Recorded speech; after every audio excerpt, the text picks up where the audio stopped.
Hi everyone, Steegy here and welcome back to Fairview. Today we'll be starting to work on some suburbs for the city because we've been focusing mainly on the downtown so far, and it's time we got over to working on some suburbs. Over here I just opened up the terrain view quickly to look at how steep the terrain was and figured that maybe it was a bit too steep for that particular street. So I'll go back over it later when I kind of change the road layout a bit as time progresses to kind of form more wavy streets that aren't so long and kind of boring, I guess, or realistic.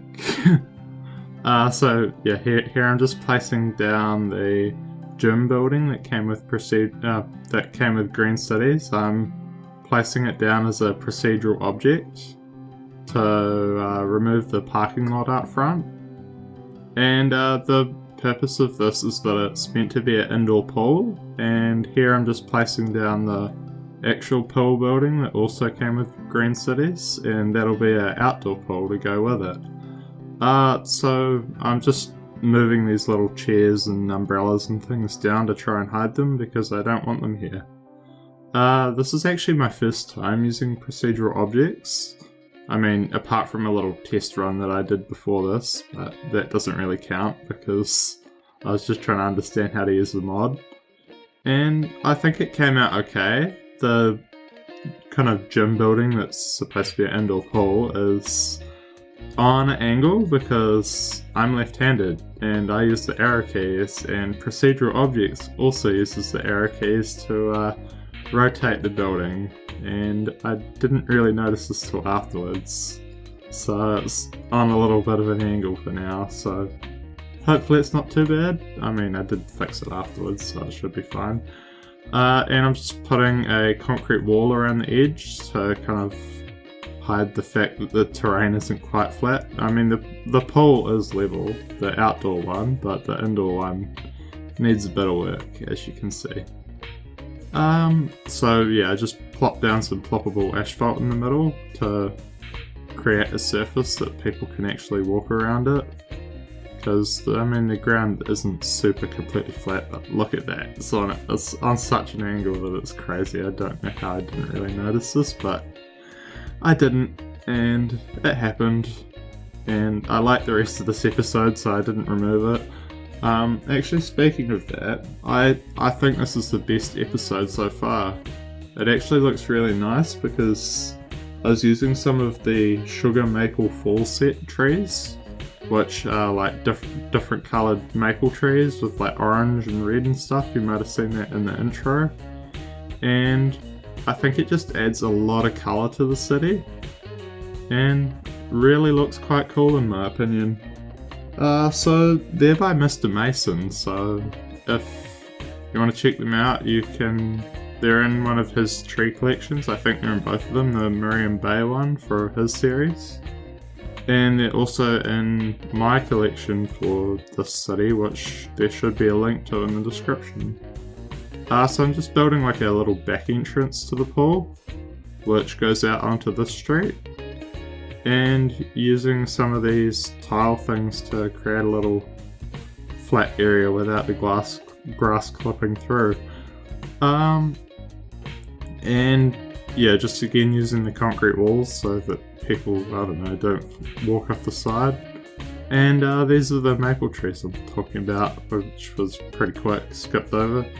But now I'm starting on some houses finally, after a few minutes. I'm using the American Eclectic theme from... I actually don't know who the creator was. I should have searched this up. I didn't write notes this far in, but it's okay, we'll get there. And I'm building some townhouses now, because it's kind of close to, or not, building a few shops actually. I really should have written more notes. Yeah, there's like supposed to be a Starbucks. It's called something else, Sherlock's Coffee, I think. I don't know why, but it looks Starbucks enough like, so and just putting down a little parking space here. I think actually a lot of the residents are using it for their own homes though in the end. And yeah, soon we'll get on to actually building some townhouses. The first ones that I use are actually based off some in Onehunga in Auckland, New Zealand, which, being from New Zealand myself, was like, oh, a New Zealand building, I better get this. And they actually kind of fit into the city because obviously it wasn't built in a day and I kind of wanted to mix up the architectural style a bit. So here they are, they're kind of all compact and small, but it works. And some kind of older townhouses, or would they be apartments or not quite, I'm not really sure. But anyway, I kind of wanted to mix things up between the old and the new a bit. And yeah, so I've also created like all the fences around the lots just to kind of add a bit more detail, and filling them in with plenty of trees, which I decided that maybe just use that one and copy paste it. And yeah, this is my efficiency of just copying and pasting a lot.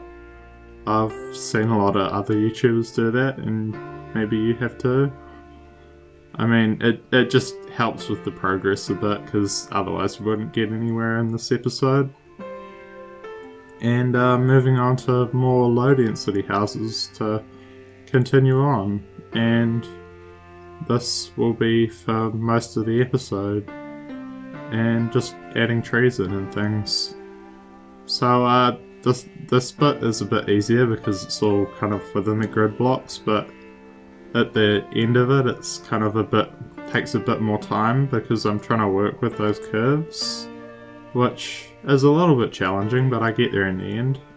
So the streets that I'm using are the Suburban streets by Urbanists. These can be found on the workshop and also in the collection that's in the description with everything else that I'm using today and what I'll be using in the next few episodes that I added to my collection because I thought I needed them. So yeah, they got trees on the side and just kind of unlaned, so like I guess if you go out into the suburbs, not all the streets do have lanes because obviously it costs money to maintain, and if you don't really need it, then there's no point from like the local council or whatever paying money to put lanes on the streets. So yeah, moving on, we'll talk about urban sprawl for a bit. And it's like, it looks nice, but it's not that great in terms of like people having access to stuff, because like all your shops are separated into zones and all your houses are really spread out everywhere and end up being quite far away from these shopping zones, and causes people to drive rather than walk or cycle or whatever. I mean, cycling wouldn't be too bad because it is still quite efficient, but I mean, if you've got a car, why not use it? At the moment, Fairview probably doesn't have that problem so much though, because it's still on a relatively small scale at the moment, because obviously I haven't had time to build out everything yet, but we'll get to it eventually. So with the start of it, I'm just using simple grids to kind of replicate what would have happened in kind of the early development of the city. And in some coming episode later on, I'll completely change up the road layout on like the outer suburbs and move away from a grid and into a more wavy kind of road form, I guess. Because obviously at some point urban planners and stuff realised that long streets just look really scary and boring and changed things up to incorporate curves to kind of break away from that effect that it's really long and boring. The wide streets though in the city kind of encourage people to maybe speed a bit, because obviously they have a lot of space and room to make mistakes, so that might cause them or maybe street racers to want to go a bit faster down the streets, which might be a problem for the residents.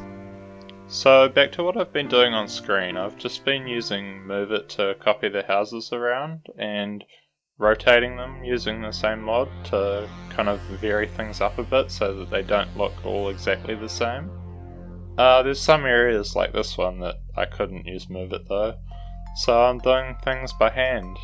So if that's what you prefer, then I'm doing a variety of both. I'm also kind of mixing in a few construction sites over the place, not so much right here, but I just thought I'd point it out because it's maybe something that some cities that I've seen on YouTube don't really have. I actually really like these American eclectic houses because, I'm basing this series kind of loosely off America, but putting my own spin on things, and they actually really fit with my theme, I guess. Obviously, American and American, they go together, but yeah. And just finishing off this block before I touch up over by the pool, because there are a few things that I did want to fix on camera, but still, that angle I didn't get to on camera, but it'll be fixed by the cinematics, which are coming up in about a minute or so, I think. Today's cinematics, I didn't really pump up the graphics settings, or I don't even think I turned them on at all. And yeah, it might look a little bit grainy like it does now because of that. Next time I think I do, which I've already recorded because I'm not going to be by my computer for the next few weeks. So about nowish we're going to head over to the houses by the pool and just build a little fence to kind of block people's view of their houses from the pool area. So here I'm just using Move It to adjust the fences into the right place without getting them to destroy everything if I place them down normally. And just lining them up under the fences that are in that pool building to kind of make it all work and not have two fences for no apparent reason. So if you want to share anything with me, head down to the comments, maybe even if it's just to point out a mistake. Obviously, I know about the pool being on an angle, and that's kind of fixed right about now if I got the timing right. So now that we're in the cinematics, I can wrap up, and if you enjoyed the video, then please give it a like. It would really help out with the algorithm and things. If you're new here, subscribe to the channel for more, and thank you for watching. I'll see you in the next one.